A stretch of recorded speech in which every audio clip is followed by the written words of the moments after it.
and the Cutting Edge Benefits podcast with our host, Tom Quigley of ClaimLinx. Tom, how are you? Let's rock and roll. Very interesting topic to discuss today. And the topic is obesity drugs in the workplace, miracle cure or budget nightmare. Why are drugs like Ozempic and Wegovy suddenly everywhere in the news and workplace conversations, Tom?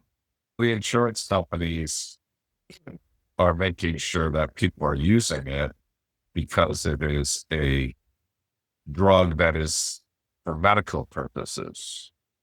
They don't consider weight loss a medical condition. So they're not going to cover those drugs they're diabetic drugs. So if you don't have diabetes or you're not in the range, they don't cover them. They don't say that you can't use them. They just don't pay for them because it's not medically necessary in their eyes.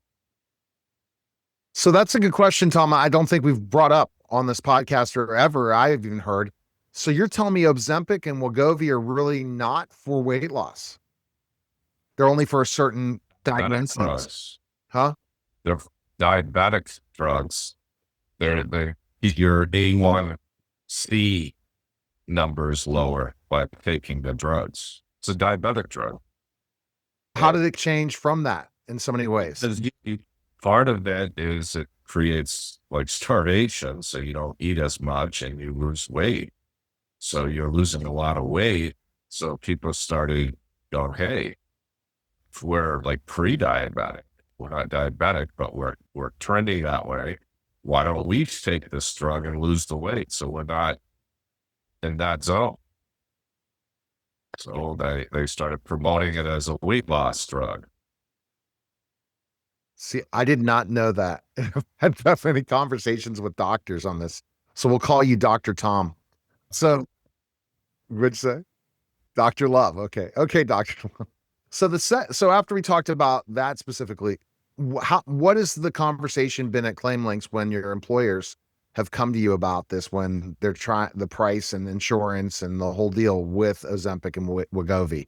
What have you been doing? There's programs they can get it on that you can purchase the drugs for less money than what you pay if you go to the regular pharmacy. And so that conversation's happening at the office sometimes where it's a matter of, you can cover the drugs. It's an eligible expense under a medical expense plan. However, you're not getting the benefit of people's deductibles being covered if it's not for medical purposes, because the insurance companies won't cover it. So the employer wants to come out of their own pocket for that and put a limit. They can do so. Now, this is a good employer perspective that they need to look at. Is from an employer perspective, what makes these drugs so appealing to cover in a health plan? Prevent diabetes, because type 2 diabetes is predominantly caused, I'm not a doctor, but I play one on this podcast. They literally have some benefits for employees. If they lose weight, they're healthier. So that means that they're not going to cost quite a bit of money down the road on drugs if they do become diabetic. And diabetics, they have a higher risk of cardiovascular, heart disease, and all these other things. But the insurance companies look at it as this isn't a medical necessary condition today. And they have a reactive versus a proactive approach when it comes to what they cover and what they don't. It's just how it works. What do these medications actually cost, and how do these costs compare to traditional weight management programs? They were a few $100 and they jumped to over thousands because the pharmaceuticals can get away with it. Because more and more people were using it for weight loss than for diabetes. So they had a new group of people who were willing to pay more money. So they jacked the rates up. Oh yeah. It's obviously running with thieves, like I've always said. You've brought that up. And you aren't afraid to speak out for the consumer, are you? No, why would you be? You're just telling the truth. Truth hurts sometimes. How are insurance carriers currently handling coverage for obesity drugs? We kind of dive deeper in this, and where do employers fit into the decision? Most employers are not following the lines of the insurance company. The insurance company doesn't cover it. They don't. It's the way it is. And I never knew that, but they'll write the script, right? It's just they're going to have to pay for it. The doctor will write the Doctor script does. even. The doctor wants you to lose weight. The doctor's trying to be proactive.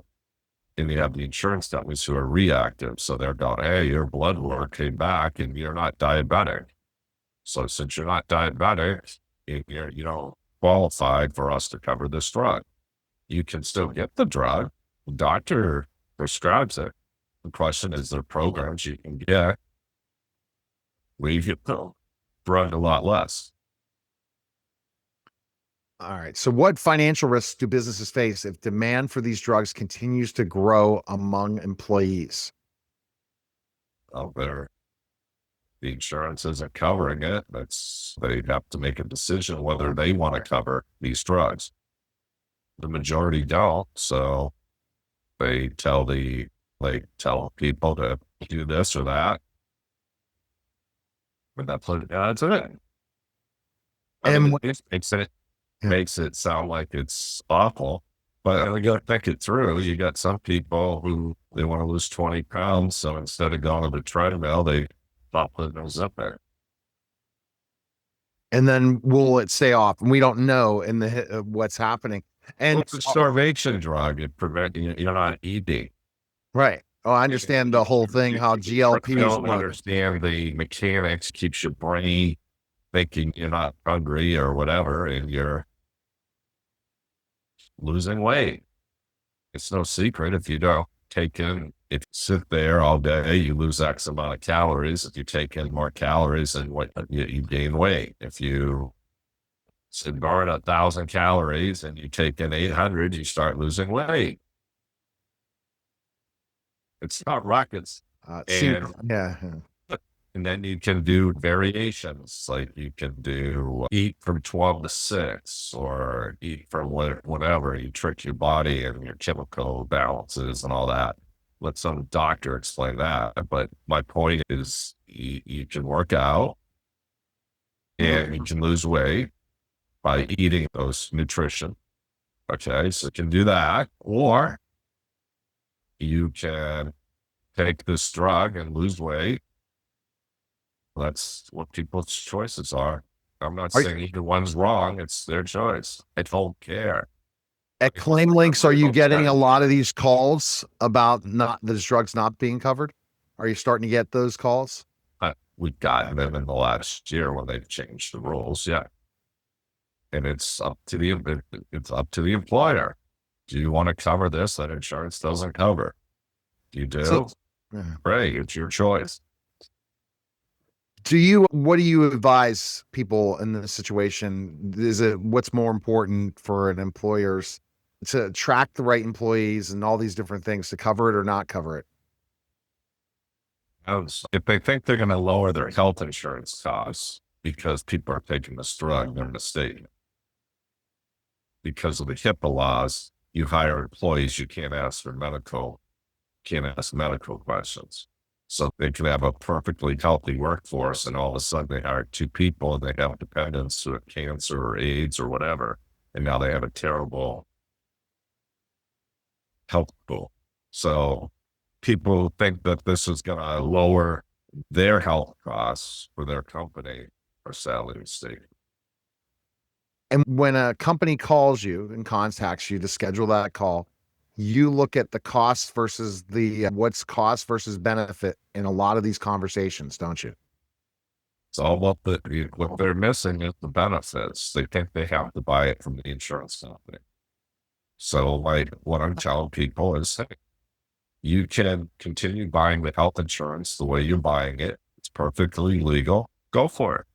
Or you can improve benefits, cut costs. It's also perfectly legal using a strategy that works.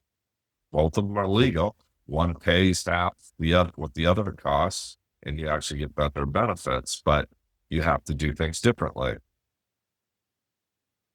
All right. And to contact you today, Tom, they can contact you today by going to ClaimLinx.com, right? That is correct. All right. That was the special simulcast of the Neil Haley Show on the Cutting Edge Benefits Podcast, guys. Take care.